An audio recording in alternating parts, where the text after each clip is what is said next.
day. That's right.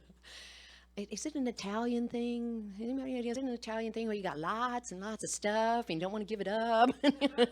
It's an American thing. Oh my God. Yeah, I guess if I looked in my house, I'd be looking at the same thing, right? But yeah, so he is in the midst of moving. Only had the truck rented for the weekend, so he could not miss using it today. And he's got his family's helping. So hold him in your hearts. It's tough, and he's hopefully he's got to turn the truck back in tomorrow, so he's got to be done, right? So Reverend Margie, who we so greatly appreciate, jumped in and said, "I'll take over." So there she goes.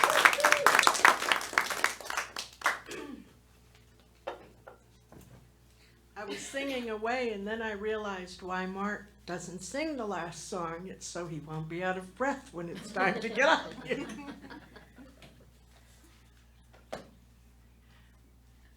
Is it possible to make this a little bit lower? Sure. It just feels like I'm doing this. It's hard to imagine, isn't it? No, maybe not. Here, I'll take one, yeah, just Tip that. Oh, that's better. Yeah, now I don't feel like I'm peeking over it. Oh, heavens.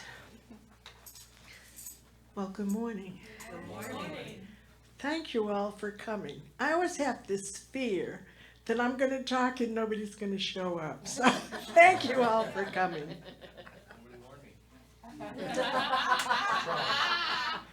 We all know how to leave, so you better be. Okay, well, I'll try not to be too boring. We'll Oh. celebrate the boringness that you are. Yes. That's right. You It's up taught to me us to that. have our own experience. Okay, calm down. Oh, heavens. I really love you guys. We love you too.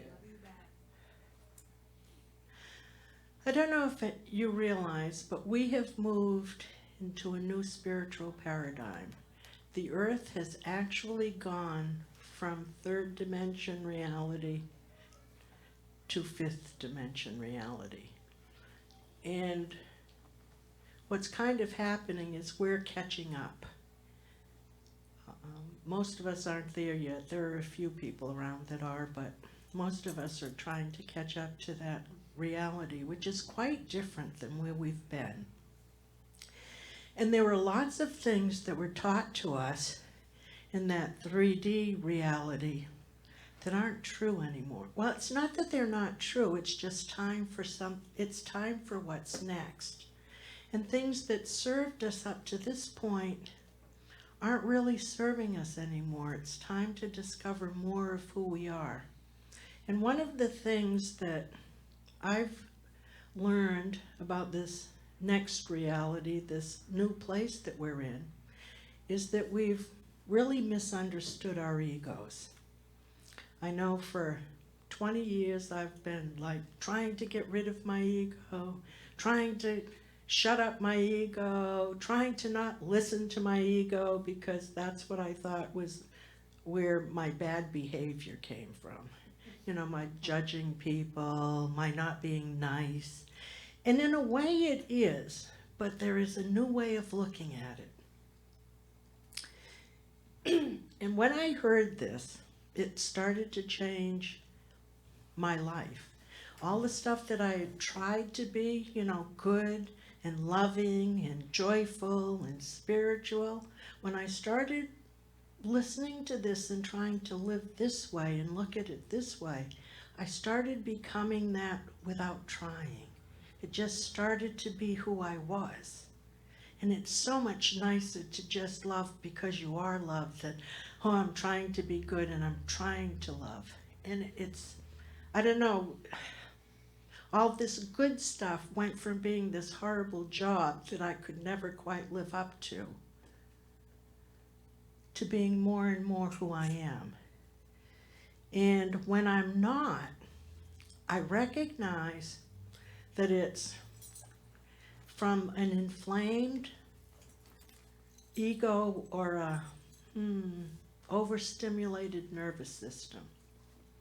So somebody told me that Ego is the personality that the child developed trying to get its unmet needs met. And that when I'm having what I used to consider an ego experience, I'm judging somebody, or I'm not being kind, or I'm being sarcastic, or covertly angry, that my inner child isn't being taken care of by me. And by inner child, I'm familiar with that because I've done a lot of inner child work. If that has no meaning to you, think of it as beginner's mind, the innocence that showed up on the planet the first day you were here. That place isn't being taken care of by me. Usually it's I'm not speaking up for myself, and it's not even that I have to confront somebody else. It's I have to tell the truth to me. My feelings were hurt, and I don't even have to say it to you. I have to say, oh, our feelings got hurt. It's okay. It's okay, sweetie. Your feelings got hurt. I love you.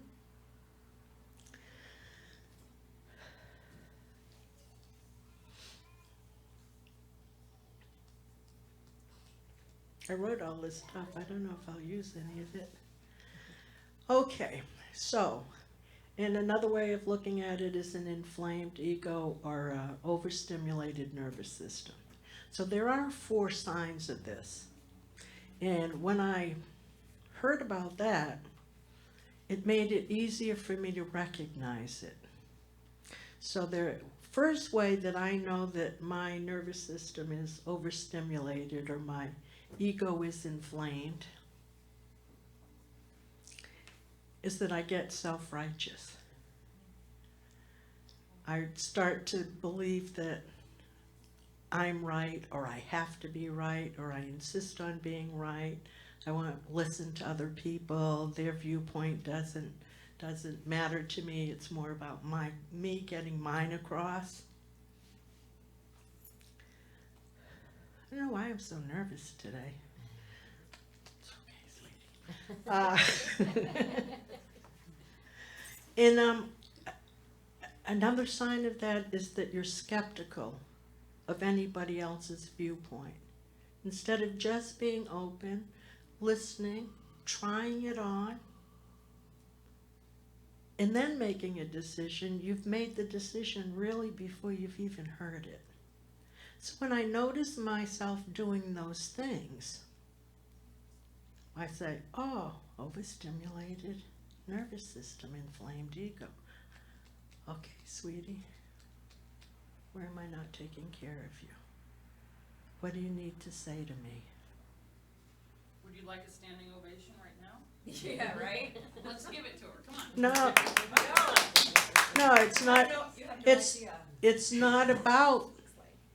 not about you giving it to me. It's about me giving it to me. And that's another, actually it's I had them in a different order, but because that came up, is number 3 is the entitled. When I'm starting to feel entitled. Oh, actually it's not, it's number 4. If I need a standing ovation, this is on my list it's number 4, but we'll make it number 2 because it's come up now. It's needy inflammation. It's when I need you to tell me I'm okay. It's when no matter how much attention or interest I receive, it only makes me hungry for more. It never satisfies me. And I spent most of my life doing that. Tell me I'm good. Tell me I'm pretty. Tell me I'm this. Tell me I'm that. Tell me you love me. And never felt it. But when I start saying it to myself, and it doesn't matter what you think, then that neediness goes away. So when I'm noticing that I need your approval, or I need you to show up here today, I have to start and go, oh, okay, where aren't you taking care of yourself? Where aren't you validating yourself? That's kind of a little inside joke between a couple of us. I did something yesterday that, and when I really looked at it, I saw it was me needing validation from somewhere else. And then I started taking care of me again, and here I am feeling ever so much better.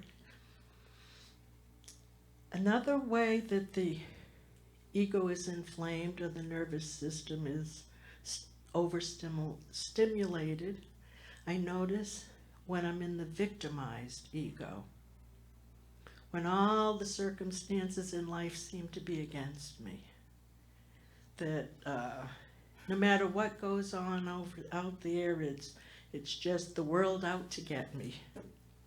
And when I notice that, again, it's that sign for me to go back inside and see, okay, where aren't you taking care of yourself? And I do it by just getting quiet, finding that little innocent place in me, and saying, okay, what do you need to tell me?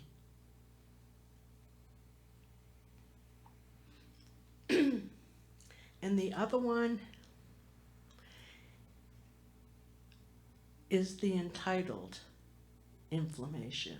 In other words, when I believe, or a person believes it is their right to have what they want, when they want it, and it really doesn't matter about what's going on else in the world. So since I've heard that and started to apply it, it helps me recognize when I'm not taking care of myself. When those things show up, and I notice those easier than I notice not taking care of myself. I can notice when I'm being self-righteous. I can notice when I'm being a victim. I can notice when I'm being entitled. So there are like a little catchphrase that helps me recognize that.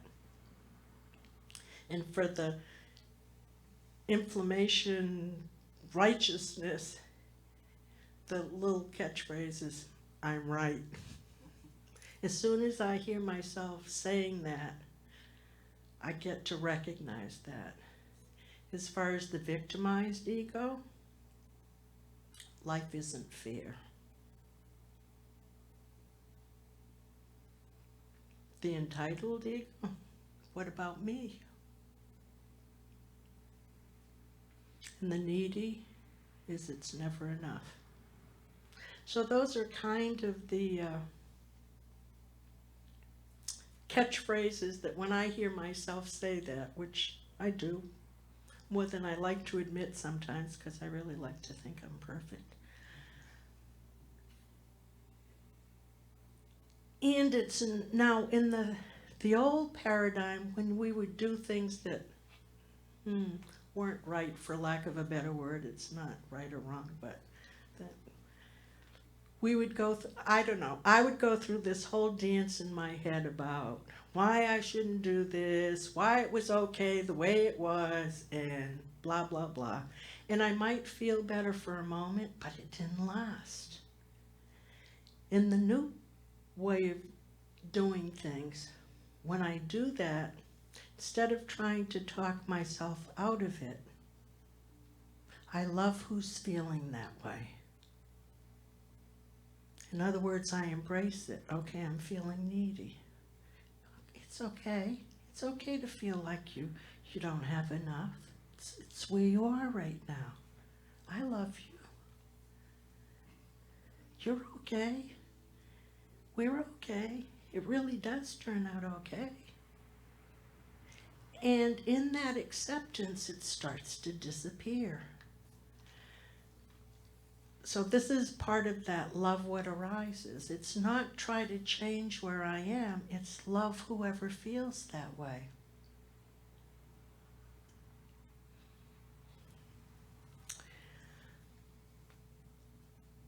I have perhaps the beginning of a romance, I'm not sure because it's in the beginning. But I was being really crazy. And I couldn't figure out what was going on with me. And I spent 3 days going round and round and round in my head about, analyzing everything, and what does this mean, and what does that mean, and feeling crazier and crazier and crazier. And then I remembered. Sometimes I'm slow. I remembered to go inside, get quiet, and check in. And when I did, I heard this little tiny voice in me say, I'm afraid you're going to make him more important than me, like you've done with every other man in your life. Which immediately brought tears, and I realized that was true.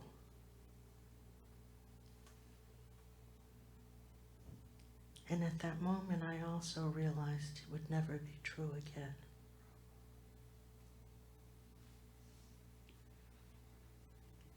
So it was kind of worth 3 days of craziness and a few tears.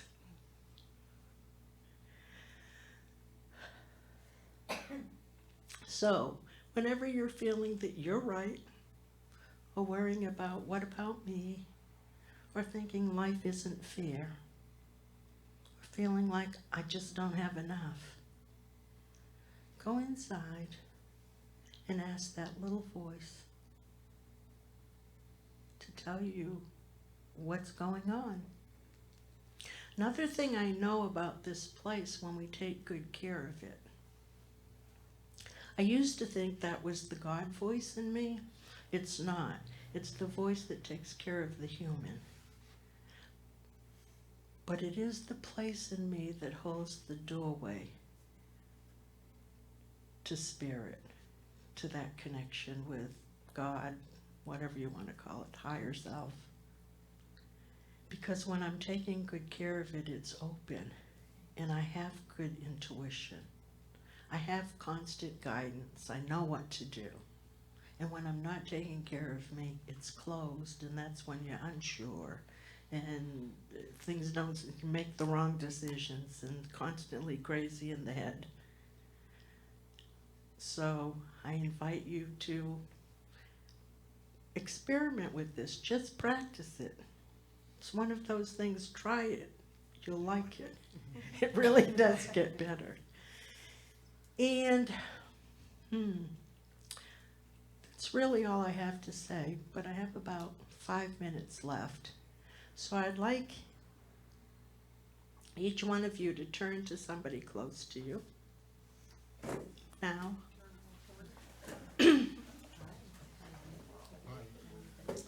Hold their hands.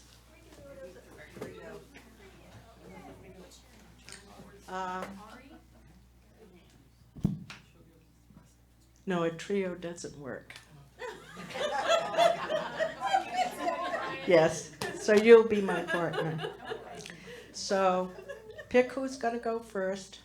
Raise your hand who's going to go first. We're here.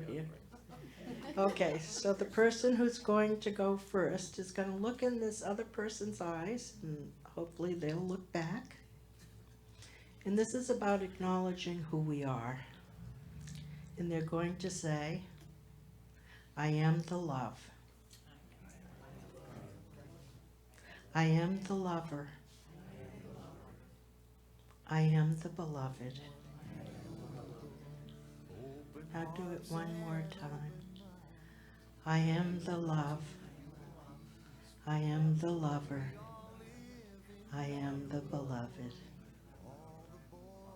Breathe that in, because that is who we are. One more time. I am the love. I am the lover. I am the beloved.